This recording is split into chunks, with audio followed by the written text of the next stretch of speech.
about lobbying lane for some offensive scares, the moves you're showing? Nah, man. As a defense, it's just our job to stop momentum and score when we get the opportunity. So it was just a great defensive play. Is there any point in the game when you get a little deep in the game, you haven't scored a defensive touchdown that you guys start to talk about it? We really don't think about it. We just go out there and try to do our job, and if the opportunity presents itself, you just got to take advantage of it. So that's kind of what we did this game, and it was just a great defensive play. Like I said, got to give a lot of credit to Ryan, the blockers. It was just a great team effort. Jonathan, talk about what that did for the momentum of the game. Oh, we really thought it shifted the momentum a lot. Whenever you can score on defense, is always a positive. So whatever helps the team, that's what's most important. And a defensive score really, turns the momentum in our favor. I know it's too soon to talk about, but what's it like losing the heart and soul of this defense and Eddie? It's sad, man. I'm gonna pray for him. It's sad. He's like a brother, so seeing your brother go, that's sad, man. It really is.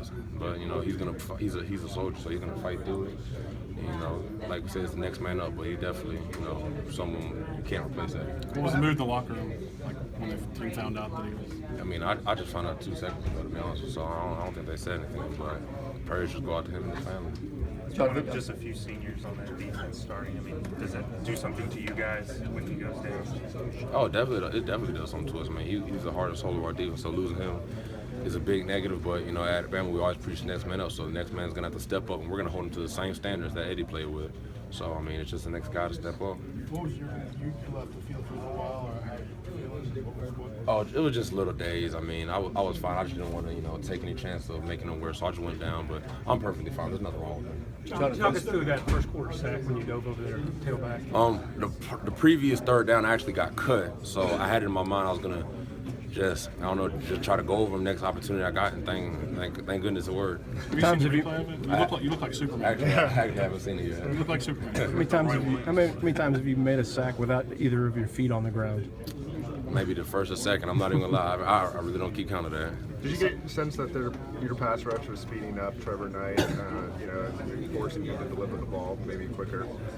Maybe a little bit. As a defense, it's always important, try to make the quarterback uncomfortable. So we felt in the first half, the beginning of the first half, we did a good job of making him uncomfortable. He made some great plays in the second half, which kind of got them the momentum back. Great job for them coming out, and we recaptured at the very end. So there's a lot of room for us to improve. Sorry, you already been asked this, but what is the loss of Eddie Jackson to this team? Terrible loss. I mean, worse.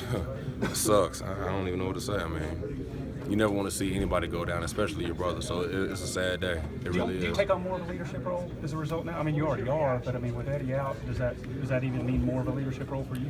I want to say that we got to circle the wagon, and rally around the DBs and try to help them out as much as possible. They're going to be fine. We're going to be fine, but it's just sad to see your brother go down in his senior season.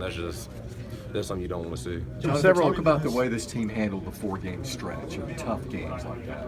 We don't even look at it as a 4-game stretch. We just take it one game at a time and try to go 1-0 each week.